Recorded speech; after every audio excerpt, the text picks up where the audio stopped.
Welcome to Informed Tourist AI. Alright, you guys know me, I like to get straight to the point. We're about to dive into the nitty-gritty, the underbelly, the stuff they don't put on postcards. We're talking about the most violent small towns in America. What if I told you there's a hidden side to this that you probably never knew? Stick around to find out what it is. Because we're not just rattling off statistics here. We're going deep. We're talking about the why, the how, and the holy crap. I'm never going there. Stay until the end to discover a surprising fact about small-town crime rates that'll blow your mind. Please subscribe to Informed Tourist AI. Now on with the video. Alright, kicking off our list at number 10, we've got Bridgeton, New Jersey. Population? Just a hair over 25,000. This place is like the poster child for small-town America gone wrong. Crumbling factories, abandoned houses, and a crime rate that would make even the toughest New Yorker nervous. You know, I've been to some sketchy places in my time, but Bridgeton has this vibe, you know? Like, if you're not looking over your shoulder, you're doing something wrong. And the stats back it up. We're talking 240% above the national average. That's not a typo, folks. 240%. Car theft is practically a local pastime here. They even have a saying in Bridgeton. If it ain't nailed down, it's gone by morning. And it's not just petty theft either. We're talking assaults, robberies, the whole 9 yards. You might think, oh, it's a small town. How bad could it be? Trust me, you don't want to find out. What's crazy is that Bridgeton used to be a booming industrial town. They even called it the Glass City back in the day because of all the glass factories. But then the factories closed, people left, and things went downhill fast. Coming in at number 9 is Saginaw, Michigan. Now I've heard Saginaw called a lot of things in my time.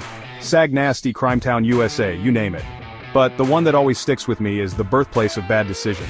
And honestly, I can't think of a better way to describe it. This place is like the Wild West of the Midwest. Population? A measly 44,000, but don't let that fool you. Saginaw packs a punch when it comes to crime. We're talking violent crime rates higher than Detroit. Yeah, you heard that right. Detroit.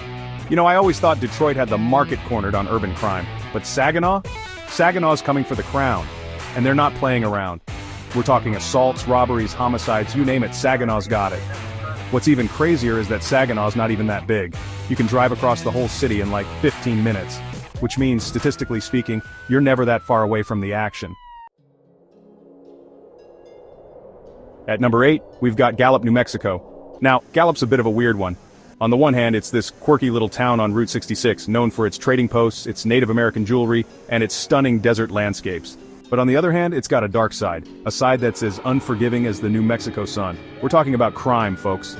And not just any crime. We're talking about assault. See, Gallup has this weird distinction of having more assaults per capita than a UFC match. I'm not even kidding. It's like something out of a Road Warrior movie. You walk down the street in Gallup and you can practically feel the tension in the air. Like everyone's just one wrong look away from throwing down. And the crazy thing is, it's not even like there's a specific reason for all the violence, it's just there, like it's baked into the very fabric of the town. I remember talking to this park ranger once who worked just outside of Gallup. He said that on a busy weekend, they'd get more calls about fights and disturbances than they would about lost hikers or wildlife encounters. Let that sink in for a second. Number 7 on our list is Bessemer, Alabama. Now, I'll be honest with you, I didn't know much about Bessemer before I started researching this video, but let me tell you, this place is intense. We're talking a crime rate that's 300% higher than the national average. 300%, that's not a misprint, folks. That's Bessemer. You know, when you think of dangerous cities in America, you usually think of places like Chicago, Detroit, maybe even Los Angeles. But Bessemer's out there quietly racking up the stats, flying under the radar, and that's what makes it so dangerous. See, in a place like Chicago, you know what you're getting into. You know to be careful, to watch your back, to maybe avoid certain neighborhoods. But Bessemer's like that quiet kid in class who snaps one day and brings a gun to school. You just never see it coming. And the crazy thing is, Bessemer's not even that big. We're talking 25,000 people, give or take. It's the kind of place where, theoretically, everyone knows everyone. But that doesn't seem to be stopping the crime. If anything, it seems to be making it worse.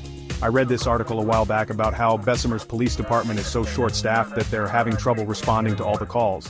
Like they're literally drowning in crime. Coming in at number 6 is Pine Bluff, Arkansas. Now Pine Bluff is a town that's near and dear to my heart, and by that I mean it's a town that I've never been to and have no desire to ever visit. Why? Well, let's just say that Pine Bluff has a bit of a reputation. And that reputation is crime. We're talking about a town of 40,000 people with a crime rate that's off the charts. Seriously, it's like they're competing with the big boys. New York, Chicago, Louisiana. But here's the thing, Pine Bluff doesn't have the resources, the infrastructure, or frankly, the desire to deal with that level of crime. You know, I've always found it fascinating how a town's nickname can tell you so much about it. And in Pine Bluff's case, the nickname says it all. Crime Bluff. That's right, folks, they literally call it Crime Bluff. I mean, what more do you need to know? But if you're still not convinced, let me throw some stats at you. Pine Bluff has a violent crime rate that's more than 4 times the national average. That means you're 4 times more likely to be a victim of a violent crime in Pine Bluff than you are in the average American city. And it's not just violent crime either. Property crime is rampant in Pine Bluff. Car theft, burglary, vandalism, you name it, they've got it. It's like the Wild West out there. Except instead of cowboys and saloons, it's just crime. So what's the deal with Pine Bluff? Why is it so dangerous? Well, there's no easy answer. Number 5 on our list takes us down south to Albany, Georgia. Now, Albany is a town that's known for its pecans, its peaches, and its police sirens. That's right, folks, Albany's got a crime problem, and it's not pretty. You see, Albany's got this weird dichotomy going on. On the one hand, it's a charming southern town with beautiful antebellum homes, friendly locals, and a slower pace of life. But on the other hand, it's got a crime rate that would make even the most hardened city slicker think twice. We're talking about a town of 70,000 people with a violent crime rate that's more than double the national average. That means you're twice as likely to be a victim of a violent crime in Albany than you are in the average American city. And it's not just violent crime either. Property crime is a major problem in Albany too. Car theft, burglary, vandalism, you name it, they've got it.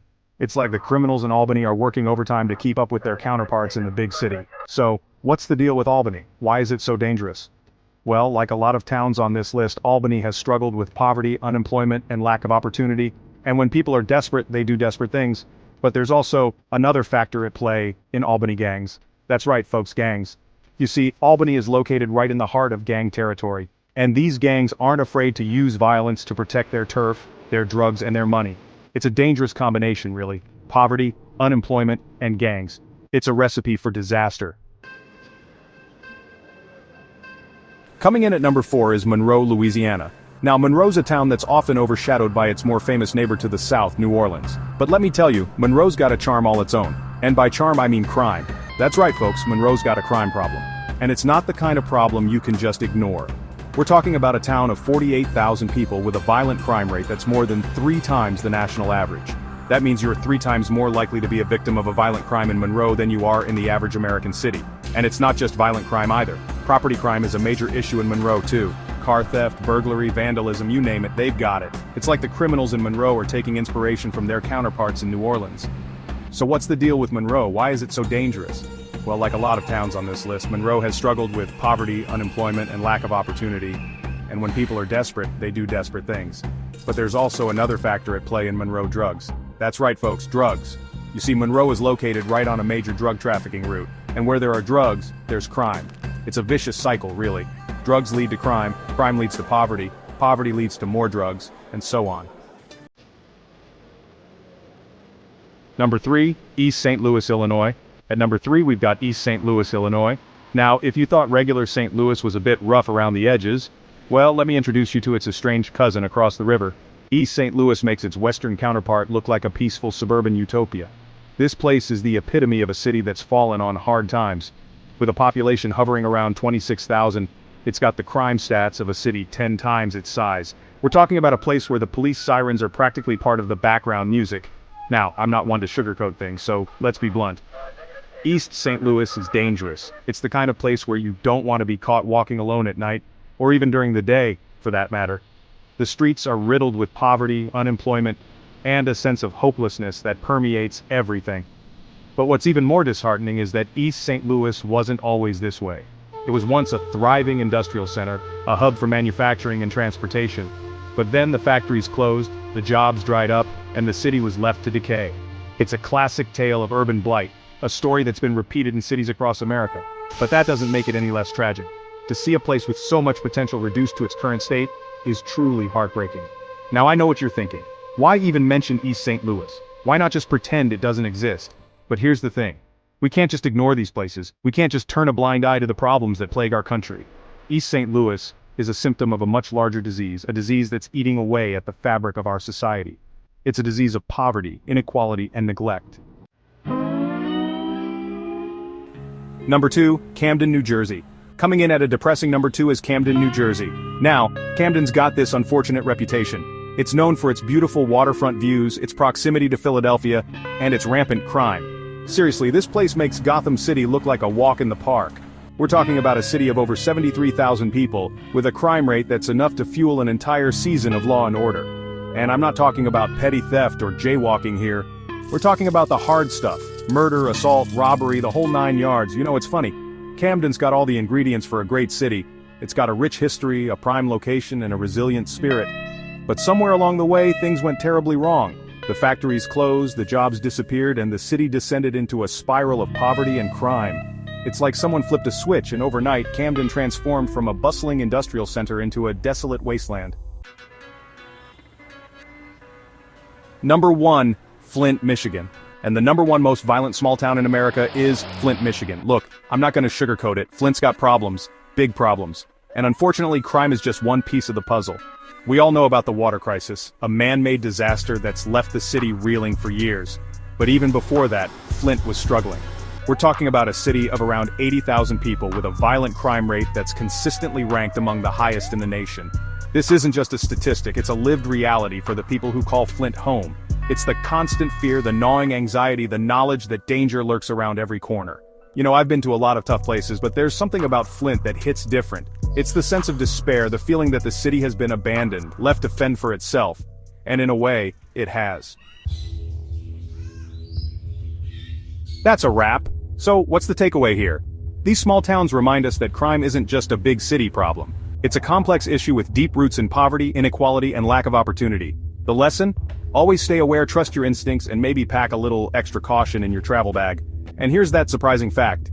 Did you know some small towns have crime rates higher than 90% of major cities?